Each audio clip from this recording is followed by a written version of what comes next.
Kisah Abdul Muthalib kaya mendadak karena menggali sumur Zam-Zam.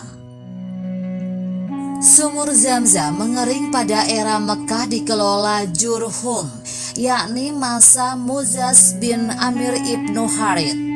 Selama dalam masa generasi ini, perdagangan Mekah sedang berkembang sehingga membuat mereka hidup mewah. Mereka lupa bahwa mereka berada di tanah tandus dan bahwa mereka perlu selalu berusaha dan selalu waspada. Muhammad Hussein Haikal dalam bukunya berjudul Sejarah Hidup Muhammad menuturkan demikian lalainya mereka itu sehingga Zam-Zam menjadi kering dan pihak kabilah Huza'ah merasa perlu memikirkan akan turut terjun memegang pimpinan di tanah suci itu. Peringatan Muzaz kepada masyarakatnya agar menghentikan hidup berfoya-foya tidak berhasil. Dia yakin sekali bahwa hal ini akan menghanyutkan mereka semua. Kemudian dia berusaha menggali Zam-Zam lebih dalam lagi. Diambilnya 2 buah pangkal pelana emas dari dalam Ka'bah beserta harta yang dibawa orang sebagai sesajen ke dalam rumah suci itu.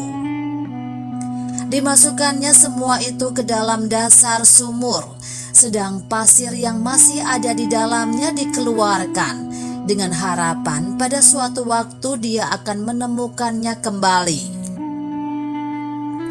Upaya ini gagal. Terjadilah kudeta oleh Huza'ah. Muzaz pun keluar dari Mekah bersama anak-anak Nabi Ismail. Kekuasaan sesudah itu dipegang oleh Huza'ah.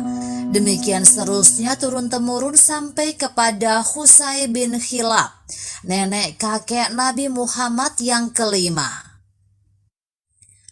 Haikal menuturkan pada masa Abdul Muthalib, keinginan untuk menggali kembali sumur Zam-Zam semakin kuat. Demikian kerasnya keinginan itu hingga terbawa dalam tidur Abdul Muthalib, seolah ada suara gaib menyuruhnya menggali kembali sumur yang pernah menyembur di kaki Ismail neneknya dulu itu.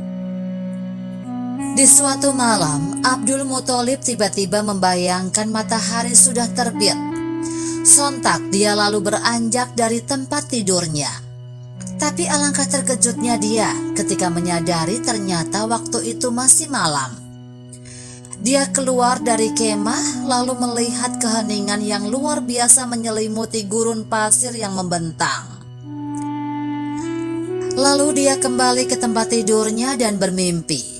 Ada sesuatu yang memerintahkannya melakukan hal yang sangat penting. "Galilah Zam-Zam," kata suara tersebut. Namun dia bingung memahami apakah itu Zam-Zam. Abdul Muthalib lalu bangun untuk kedua kalinya. Dia tidak bisa tidur lagi, hanya berusaha memahami maksud dari mimpinya. Di tengah keheningan malam itu, dia keluar dari kemahnya sambil mengingat-ingat tentang satu kisah kuno soal sebuah sumur pertama di kota itu. Abdul Muthalib mencoba menerka, lalu apa nilai sumur itu sekarang? Bukankah sudah cukup banyak sumur di kota ini? Bahkan air di Mekah sejauh ini bisa mencukupi untuk melayani para peziarah yang datang ke kota itu. Namun perintah dalam mimpinya begitu nyata dan dia tidak mungkin mengabaikannya.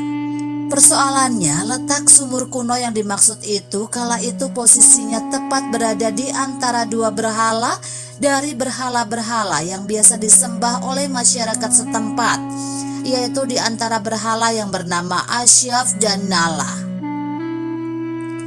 Berhala ini tidak hanya disembah oleh masyarakat Mekah, bahkan peziarah yang datang pun ikut mengagungkannya.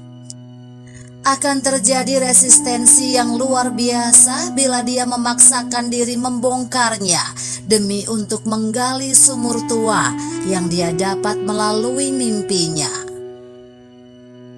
Akbar Shah Najibabadi dalam bukunya The History of Islam menceritakan dorongan dari perintah itu demikian kuat hingga mau tak mau Abdul Muthalib pun melaksanakannya.